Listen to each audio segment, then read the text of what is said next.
Part 3 new syllabus for GDS to postmen and MTS to postmen. గతంలో మనము volume 6 part 3 కి సంబంధించిన first video చూస్తే గనక ఈ వీడియోని కంటిన్యూగా చూడండి.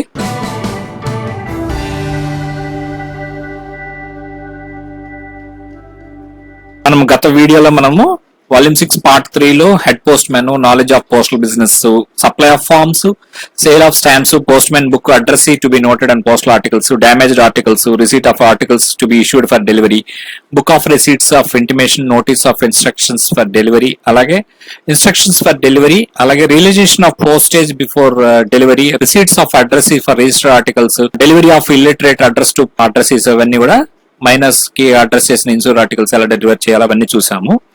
ఈ వీడియోలో మనము ఈ మనీ ఆర్డర్స్, పర్టికులర్ గా payment of e money orders address to minors, payment of EMO and delivery of registered articles to lunatics, duties of village postman, అలాగే పిఎంఏ వీటి గురించి చూద్దాం. ఇక్కడ ఆల్రెడీ మనం అంతకు ముందు వీడియోలో ఈ లిమిట్స్ అనేటువంటివి ఉన్నాయి. Postmen, ABPM, Dak Sevak limits అనేటువంటివి ఒక సింగిల్ ఇన్సూర్డ్ ఆర్టికల్ చేయాలంటే కనుక 500 రూపాయలు.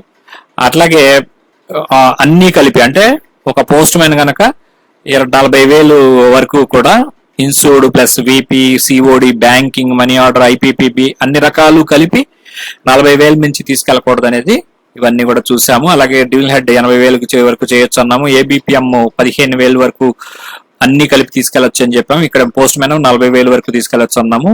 అలాగే డివిల్ హెడ్ దాన్ని 25,000 వరకు ఎన్హాన్స్ చేయొచ్చు అని చూసాం. ఇప్పుడు ఏంటంటే మనము ఈ మనీ ఆర్డర్స్ ఎట్లా పేమెంట్ ఇస్తారు, ఈఎంఓస్ ఎలక్ట్రానిక్ మనీ ఆర్డర్స్ ఎలా పేమెంట్ ఇస్తారు ఏంటనేది చూద్దాం. ఇక్కడ మనకేంటంటే మనీ ఆర్డర్స్ అనేవి ఖచ్చితంగా పేయీ తోటి సిగ్నేచర్ తీసుకుని మాత్రమే డెలివరీ చేయాలి. మనీ ఆర్డర్ సంతకం పెట్టిన తర్వాత మాత్రమే పేమెంట్ చేయాలి.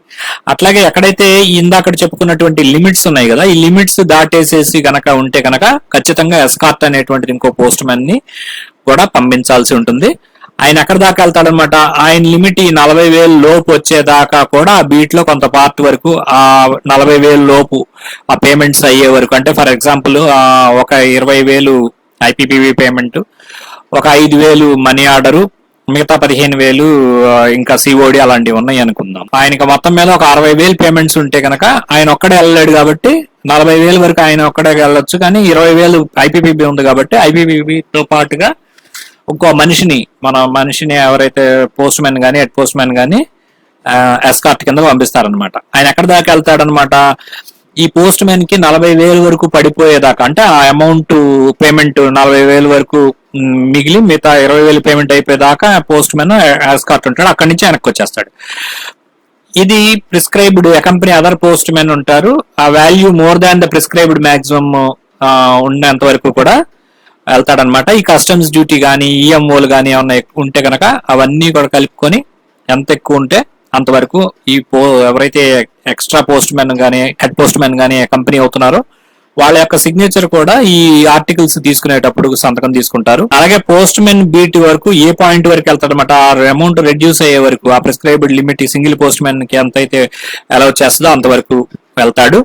అలా వెళ్ళినప్పుడు ఏం చేస్తాడన్నమాట, ఈ ఎస్కార్టింగ్ అఫీషియల్ అన్న ఆయన should sign in the postman book and the columns remarks against each MO. ఎక్కడైతే ఏ మనీ ఆర్డర్స్ అయితే ఆయన ముందే ఎస్కార్ట్ వెళ్ళిన ఆయన ముందే పేమెంట్ జరిగిందో ఆ 40,000 దాటేసి ఉన్న వాటిలన్నిటికీ కూడా ఆయన సంతకం పెడతాడు.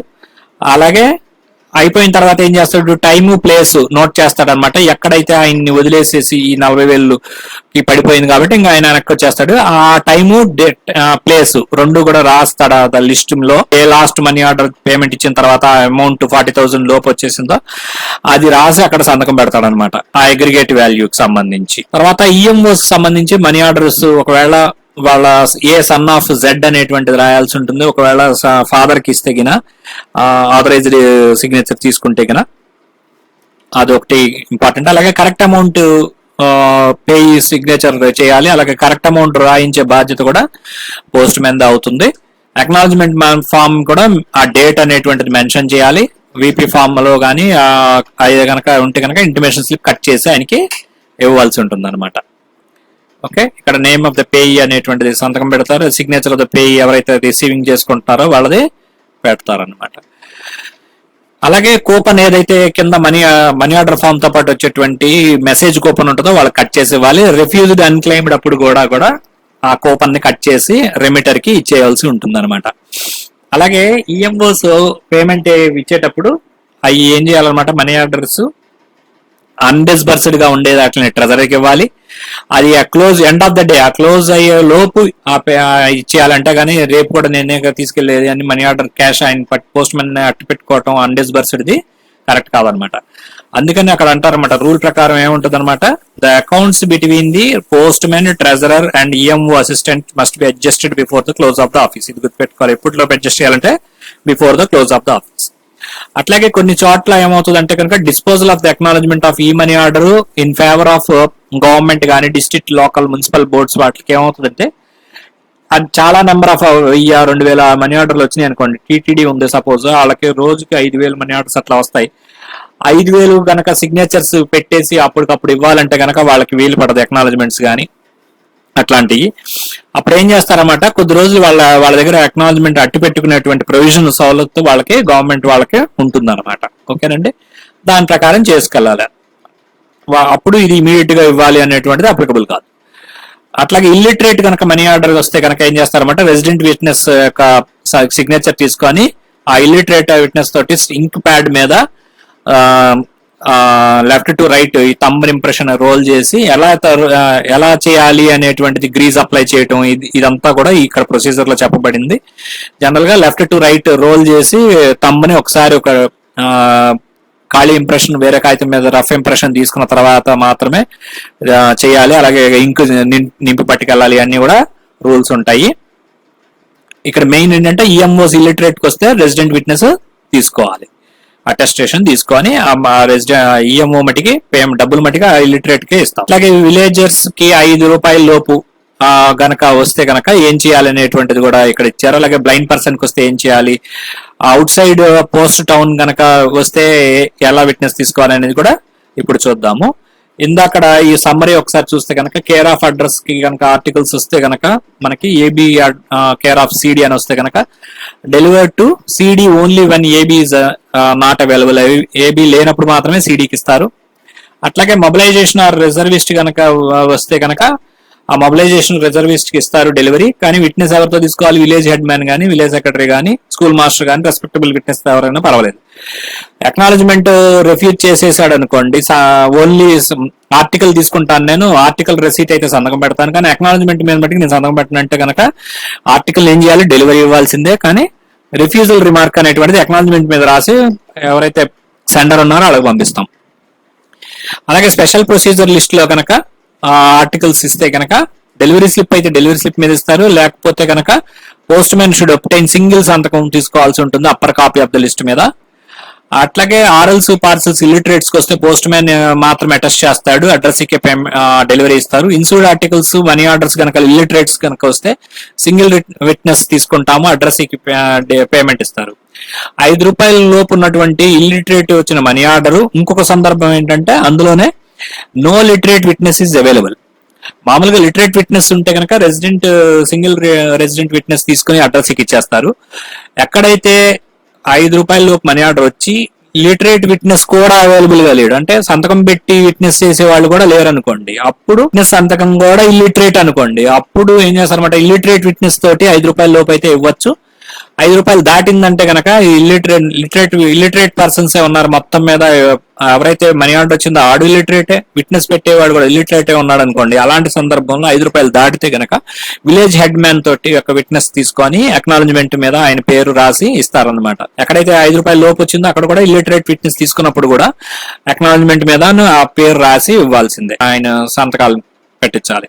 అలాగే ఈఎంఓస్ టు బ్లైండ్ పర్సన్స్ కనుక వస్తే కనుక సింగిల్ రెసిడెంట్ విట్నెస్ తోటి ఏదైతే మనము ఇల్లిటరేట్స్ కి ఎలా అయితే ఇస్తామో అలాగే ఇస్తారు. నో లిటరేట్ విట్నెస్ కనుక ఆ విలేజ్ లో లేకపోతే కూడా సేమ్ దీనికి ఎలా అయితే ఫాలో అయ్యారో ఈ ఈఎంఓస్ బ్లైండ్ పర్సన్స్ కూడా అలాగే ఫాలో అవుతారు. అట్లాగే EMOs in villages outside post town కనుక ఉంటే కనుక విలేజ్ హెడ్ మ్యాన్ యొక్క విట్నెస్ తీసుకోవాలి.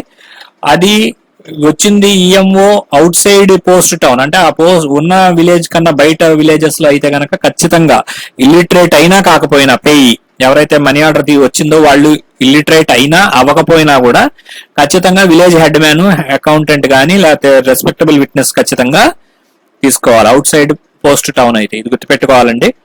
ఇది చాయిసెస్ లో ఇస్తారనమాట. Whether payee is illiterate or not, లేకపోతే ఇల్లిటరేట్ అయితేనా కాకపోతేనా అనే చాయిసెస్ కూడా ఉంటాయి. అట్లాగే డిపార్ట్మెంటల్ పెన్షనర్ కి గనక మనీ ఆర్డర్ వస్తే ఏంటి అంటే గనక దానికి సంబంధించి కూడా చూద్దాము ఇప్పుడు. అలాగే పెన్షన్ మనీ ఆర్డర్స్ గనక వస్తే గనక ఎప్పుడెప్పుడు జనవరి, ఏప్రిల్, జూలై, అక్టోబర్ నెలలో 2 విట్నెస్ తోటి సంతకం తీసుకోవాలి అక్నాలజ్మెంట్ పోర్షన్ మీద కూడా. అదే కనుక డిపార్ట్మెంట్ పెన్షనర్ వస్తే కనుక back of the acknowledgement portion లో సర్టిఫికేట్ ఇవ్వాలి, రీజనల్ లాంగ్వేజ్ లో కానీ ఇంగ్లీష్ లో కానీ, ఏంటి పెన్షనర్ అలైవ్ అని చెప్పేసి, పెన్షనర్ బతికే ఉన్నాడు అనేటువంటిది ఆ అక్నాలజ్మెంట్, మనీ ఆర్డర్ అక్నాలజ్మెంట్ మీద సంతకం పెట్టాలన్నమాట. అలాగే ఎవరైతే పోస్ట్ మ్యాన్ కమిషన్ కానీ ఇంకా ఏదన్నా కానీ మనీ ఆర్డర్ ఇచ్చినందుకు కమిషన్ కానీ ఏదైనా ఎక్స్పెక్ట్ చేసినప్పుడు వాళ్ళని రిమూవ్ చేసేయడానికి కూడా ఉంటుందన్నమాట. ఇది చాలా ఇంపార్టెంట్ అండి క్వశ్చన్. ఇది రిమూవల్, డిస్మిసల్, కంపల్సరీ రిటైర్మెంటా, నో పనిష్మెంట్ అట్లా ఏదన్నా ఇవ్వచ్చు. ఖచ్చితంగా ఇది ఏంటంటే రిమూవల్ కూడా చేయొచ్చు అనమాట. ఓకేనండి. తర్వాత పెన్షన్ మనీ ఆర్డర్స్ కనుక డిపార్ట్మెంటల్ పెన్షనర్ అయితే చూసాం కదండి, బ్యాక్ ఆఫ్ ది అక్నాలజ్మెంట్ వెనక వైపు సర్టిఫికేట్ ఇవ్వాలి, పెన్షనర్ ఈజ్ అలైవ్ అని చెప్పేసి ఆ రోజుకి పోస్ట్ మెన్. అదే కనుక పెన్షన్ మనీ ఆర్డర్స్ కనుక వచ్చినప్పుడు అదే ఈ 4 నెలల్లో, జనవరి అంటే ప్రతి 3 నెలలకి, జనవరి, ఏప్రిల్, జూలై, అక్టోబర్ లలో ఇంకా అడిషనల్ గా ఏం చేయాలన్నమాట, 2 రెస్పెక్టబుల్ విట్నెసెస్ తో కూడా తీసుకోవాలి. Back of the acknowledgement certificate pensioner live అని కూడా ఇవ్వాల్సి ఉంటుంది దాంతో పాటు. ఓకేనండి. అలాగే ఇది ప్రతిసారి ఇవ్వాలి. ఇదేంటంటే ఇన్ ఎడిషన్ గా 2 విట్నెస్లు కూడా ఈ 4 నెలల్లో తీసుకోవాలి.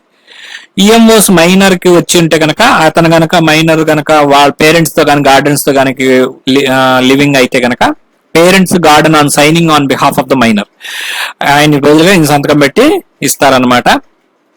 అలాగే మైనర్స్ గనక అయితే గనక EMOs to minors and he is not living under the description or living with the parents, parents తో పాటు నివసించకపోతే గనక, గార్డెన్స్ తో పాటు లేకపోతే కనుక, person in whose care and custody the minor is for time being, ప్రస్తుతానికి అతను ఎవరి కంట్రోల్లో ఉంటున్నాడో వాళ్ళతో సంతకం పెట్టించుకుని ఇవ్వాలి. అలాగే ఇంకోటి ఏంటంటే దాంతో పాటుగా అగ్రిమెంట్ ఆఫ్ ఇండెమ్నిటీ అనేటువంటిది కూడా ఆ పర్సన్ తోటి తీసుకోవాలన్నమాట. అలాగే ఆయన కనుక అగ్రిమెంట్ సంతకం పెట్టడానికి ఇష్టం లేకపోతే లేదు అని చెప్పేసి చెప్పాడు అనుకోండి, అప్పుడు ఈఎంఓ మటుకి విత్హెల్డ్ చేస్తారు, ఆయనకి పేమెంట్ మటుకి ఇవ్వకూడదు అనమాట. ఓకేనండి. ఆ పర్సన్ ఎవరి దగ్గర అయితే ఉన్నారో వాళ్ళు ఇండెమ్నిటీ అండర్టేకింగ్ ఇవ్వాలి, ఈ డబ్బులు ఆయన కోసమే అది అని ఉంటది, అది ఇవ్వాలన్నమాట. అది ఇవ్వనని కనుక ఎవరన్నా ఆయన రిఫ్యూజ్ చేస్తే కనుక మనీ ఆటోమేటిక్ ఇవ్వరు. EMOs to minors old enough to understand the nature of transaction, ఒకవేళ ఆ పిల్లోడికి మైనర్ కి డబ్బుల విషయాలన్నీ తెలుసు, కూడికలు, హెచ్చవేతలు ఇవన్నీ కూడా ప్రాపర్ గా తెలుసు, డబ్బుల విషయాలన్నీ తెలుసు మైనర్ అయినప్పటికీ అంటే కనుక మైనర్ కే ఈ మనీ ఆర్డర్ పేమెంట్ ఇస్తారనమాట. వాళ్ళకి తెలియదు అనుకుంటే మట్టికి పైన చెప్పిన విధంగా జరుగుతుంది. ఓకేనండి. ఇది కూడా స్క్రీన్ షాట్ తీసుకోండి. ఇవన్నీ కూడా ఇందాక చెప్పిన విషయం అనమాట. ఈ single agreement of indemnity may be taken in respect of more than 1 ఈ money order paid at 1 time. ఒకేసారి కనుక 10 మనీ ఆర్డర్లు లేదా 2 మనీ ఆర్డర్లు 3 మనీ ఆర్డర్లు ఒకే పర్సన్ కి ఒకేసారి వస్తే కనుక అన్ని మనీ ఆర్డర్లు కలిపి ఒక సింగిల్ అగ్రిమెంట్, ఇందాక ఇండెమ్నిటీ అనేటువంటి చెప్పుకున్నాం కదా, అది సరిపోతుంది అనమాట. ఇందాక ఇవన్నీ కూడా మనం ఆల్రెడీ కవర్ చేసాం. ఇక్కడ లునాటిక్స్ కి సంబంధించి కూడా చూద్దామని, ఈ money orders registered articles lunatics కి వస్తే కనుక, లునాటిక్స్ అంటే ఏంటి, పిచ్చి వాళ్ళకి అన్సౌండ్ మైండ్ అనమాట. అలాంటి వాళ్ళకి వస్తే ఏం చేయాలనేది, అందులో 4 రకాల టైప్ ఆఫ్ ఉంటాయండి.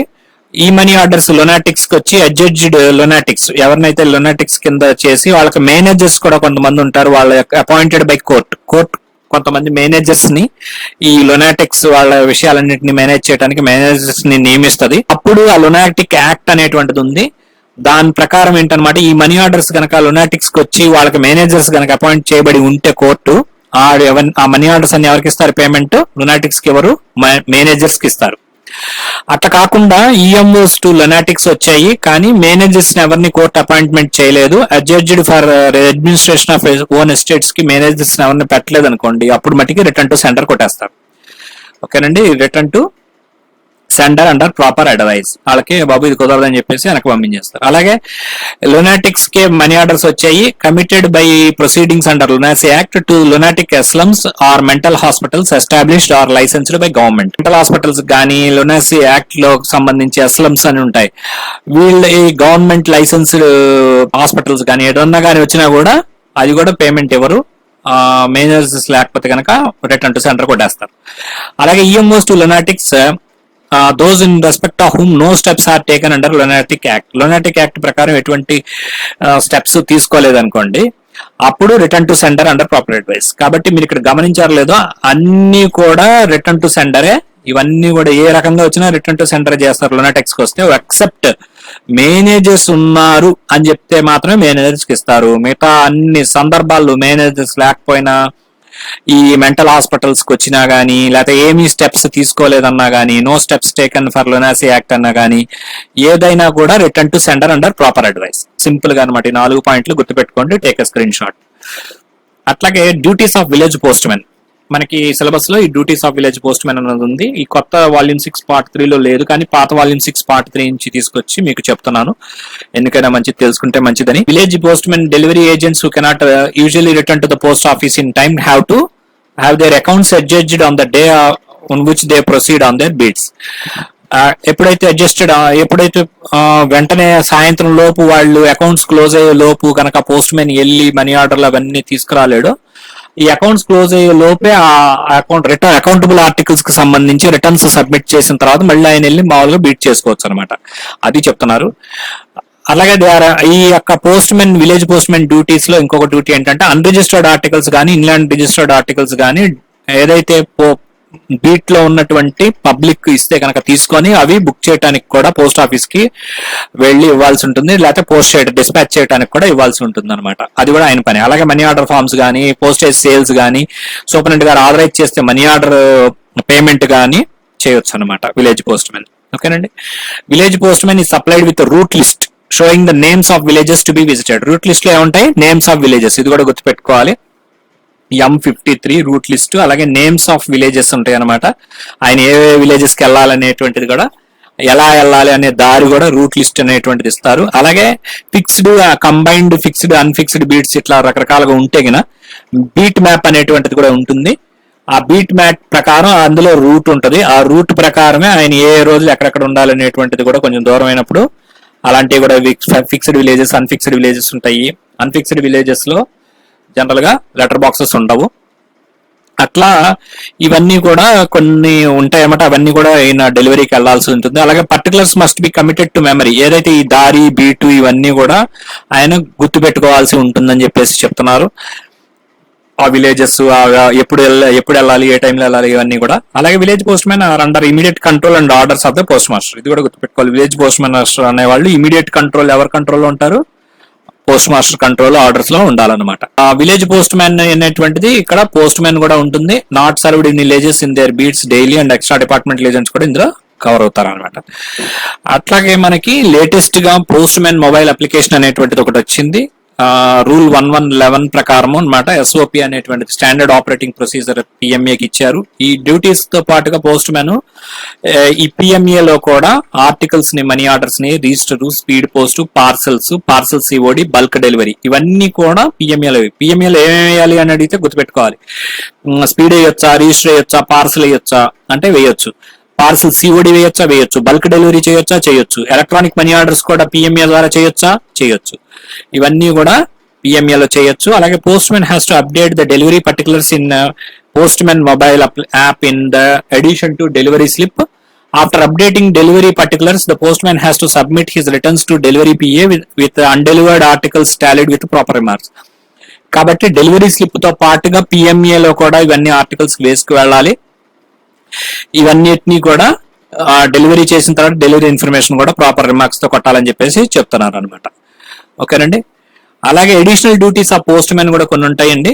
అవేంటంటే ఇది కూడా 112 రూల్ ప్రకారము వాల్యూమ్ 6 పార్ట్ 3 లో చెప్పబడింది. ఏంటది అంటే, data entry in various software modules of all mail articles given to them for delivery. డెలివరీకి ఏవైతే ఇచ్చారో అవన్నిటిని డేటా ఎంట్రీ కూడా పోస్ట్ మ్యానే చేయాలి.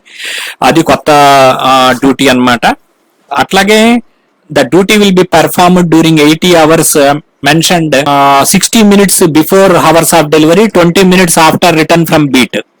ఇట్లా అంటే మొదటి గంట కూడా చేయాలన్నమాట ఈ మా డేటా ఎంట్రీ. అలాగే 20 నిమిషాలు ఆఫ్టర్ రిటర్న్ ఫ్రమ్ బీట్ నుంచి వచ్చిన తర్వాత 20 నిమిషాలు కూడా ఈ డేటా ఎంట్రీ వర్క్ అనేది కంప్యూటర్ మీద చేయాలి. ఓవరాల్ డ్యూటీస్ లో ఈచ్ వర్కింగ్ డే ప్రతిరోజు చేయాల్సి ఉంటుంది అనమాట. అలాగే assistant to sorting post man గానీ, హెడ్ పోస్ట్ మ్యాన్ గానీ బీట్ సార్టింగ్ లో అసిస్టెన్స్ కూడా ఇవ్వాలి.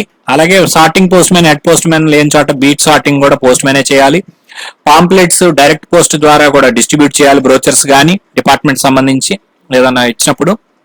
అట్లాగే కలెక్షన్ ఆఫ్ సర్ప్లస్ క్యాష్ కానీ సబ్ పోస్ట్ ఆఫీసెస్ లో ఉన్నటువంటి ఆయన బీట్ లో ఉన్న సబ్ పోస్ట్ ఆఫీస్ లో ఉన్న క్యాష్ యాక్సెస్ ఉంటే అవి తీసుకోవాలి. అలాగే అక్కడికి క్యాష్ కూడా ఇవ్వాలి పోస్ట్ మాస్టర్ ఆర్డర్ చేస్తే. అలాగే table sorting, segregation of missent articles, table sorting చేయాలి.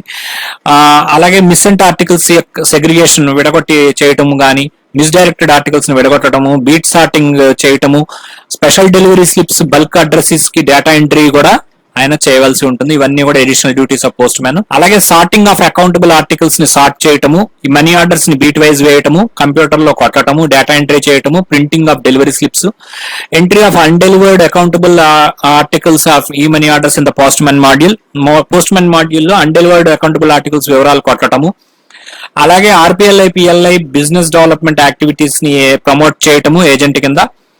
అట్లాగే ట్రెజరర్స్ కి అసిస్టెన్స్ కూడా ఇవ్వాల్సి ఉంటుంది. Sorting of currency notes sorting చేసి బండ్లింగ్ చేయడానికి కూడా హెల్ప్ చేయాలి. అలాగే ఎస్కార్ట్ చేయాలి ట్రెజరర్ కి drawing and remittance of cash bank కి కానీ ట్రెజరీకి కానీ ఉంటే. అలాగే drawal of revenue stamps from treasury or sub treasury ordered by the postmaster order చేస్తే కనుక సబ్ ట్రెజరీ నుంచి రెవెన్యూ స్టాంపులు తీసుకురావాలి. PLI, RPLI data entry proposals, data entry కూడా వాడుకోవచ్చు. అలాగే generation of acceptance memos of policies, PLI, RPLI policies కూడా policy generation memos కూడా కంప్యూటర్ లో వాటికి వాడుకోవచ్చు అనమాట, ఇన్సెంటివ్ బేస్డ్ గా కొంత ఇన్సెంటివ్ ఇచ్చి. అలాగే బీట్ లిస్ట్ తయారు చేయించవచ్చు, బీట్ మ్యాప్ తయారు చేయించవచ్చు, వాటిని అప్డేట్ చేయించాలి రెగ్యులర్ గా. ఇవన్నీ కూడా ఆయన డ్యూటీసే ఉంటాయి. అలాగే IPPB third party transactions, Aadhaar update etcetera ఇలాంటివి ఉన్నాయి కదా. ఐపీపీబీ థర్డ్ పార్టీస్ చాలా ఉన్నాయి. ఇన్సూరెన్స్, జనరల్ ఇన్సూరెన్స్, ఆధార్ ఇట్లాంటివన్నీ కూడా, బైక్ ఇన్సూరెన్స్ ఇట్లాంటివి. అవి డోర్ స్టెప్ బ్యాంకింగ్ ఇవన్నీ కూడా చేయాల్సి ఉంటుంది. Any other duty assigned by the department or head of the office కూడా ఈయన పోస్ట్ మ్యాన్ అనేటువంటి డ్యూటీస్ లో ఒక భాగమే అనమాట. ఓకేనండి, థ్యాంక్ యూ. దీంతో మనకి పోస్టల్ మాన్యువల్ వాల్యూమ్ 6 పార్ట్ 3 మొత్తం 2 వీడియోస్ లో కంప్లీట్ అయింది. నెక్స్ట్ వీడియో మళ్ళీ చూద్దామండి. Thank you. Subscribe to career post.